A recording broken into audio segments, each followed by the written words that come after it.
his prophet Yeshayahu. The speaker is handing down an order to a group of nameless islands to stand down, to be quiet, and to allow another people to come to their islands so that they may renew their power in those islands. They are coming. This is not a request. They are coming whether these islands like it or not. And the people who are coming, although they arrive weak and powerless, they are going to be transformed into a strong and powerful people while they are there. They speak as one. They come united.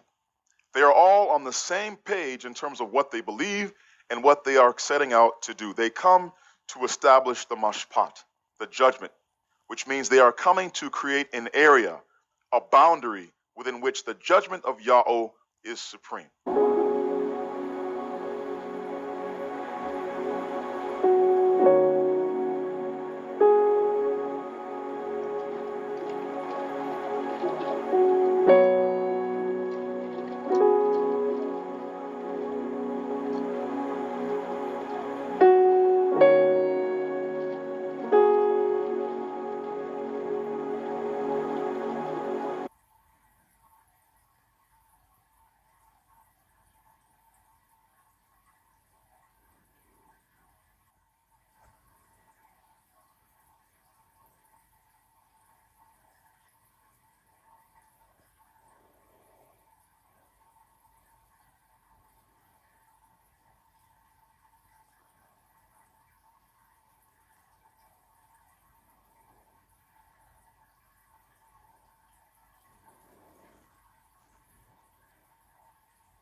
The ships of Tarshish, which go to Ophir in multiple passages, take a 3-year journey. Again, Ethiopia and Yemen were at most 3 to 4 months round-trip journey, probably less because you didn't even have to leave the Red Sea at all. The Philippines, however, would take the required 3-year journey, 1 year at sea, 1 year to plant, harvest, and trade, and 1 year back at sea, which actually fits the narrative, unlike Ethiopia and Yemen.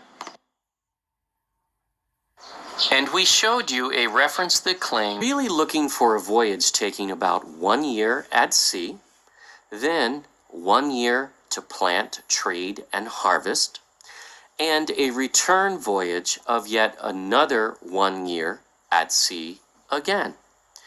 That would make sense. Notice again on our map here, the Red Sea port at Ezion Geber, where Solomon's navy set sail from. Does Yemen make sense as a 3-year journey here? It would take 3 months of travel at sea round trip, leaving 2 3/4 years to plant, trade, and harvest. This doesn't make any sense whatsoever. How about Ethiopia? About the same. At 4 months round trip, leaving 2.5 years to plant, trade, and harvest. Nonsense. A very few scholars take a real stab in the dark and say, oh, it's the Indus Valley in India, that's Ophir. Which, by the way, was virtually gone, out of existence, according to scholars, historians, by the days of Solomon, in fact, 1,000 years prior. Nope. 1 year at sea, round trip, to go to India, with 2.2 years left over to plant, trade, and harvest. None of these are far enough. However, look at the Philippines, which matches this account in every other way, and we've covered much of that so far. it would be about a 2-year round trip at sea, leaving 1 year to plant, trade, and harvest. Now that makes sense. Notice that Solomon's navy could have traveled within visibility of land for most of the journey, and again, probably traveled during the day and anchored at night. We'll secede that. Still, 20 miles per day is a very reasonable pace, and that's what we've applied here. But don't just take our word for it. We actually have a clip from David Hatcher's Childress from the History Channel and Ancient Aliens, speaking on a talk show on this very trip. Don't worry, he does not credit the aliens for this one. Listen to what he has to say. Ancient Egypt was an unusual country, like ancient Israel.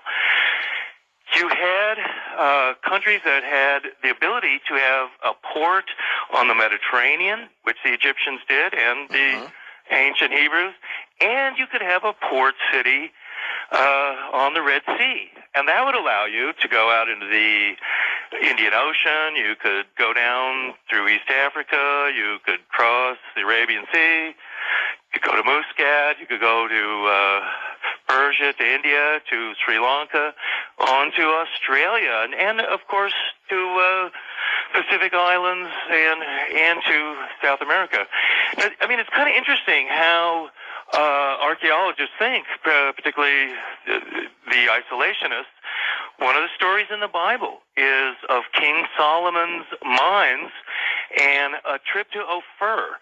And Ophir was a 3-year journey. And it's talked about in the Old Testament in Kings. They would leave from Elad on the Red Sea, and they would go for 1 entire year out somewhere past India and Indonesia. There they would get exotic feathers, they would bring apes back, and they would bring back all this gold. And it was this gold that they brought back that built the first temple in Jerusalem. Now here's the thing. You have the Bible saying, yeah, it's a 3-year trip. Right. 1 year to go there. 1 year. They would stay there 1 year. And then it would be 1 year back. Well, archaeologists were looking for Ophir and King Solomon's mines. And where they think they are, they found a gold mine in Saudi Arabia. So they thought, oh, well, this has to be King Solomon's mines. This is Ophir. And others would say, oh, well, they went to Somalia or some area like that in East Africa. Well, there's a problem with that, and that is that, I mean, those places are only a few days' sail from a lot in the Red Sea. I mean, they're not even several weeks of voyaging in actuality.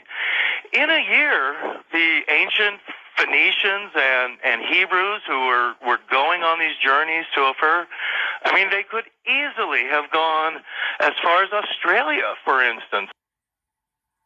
Could it be that Ophir was actually an alien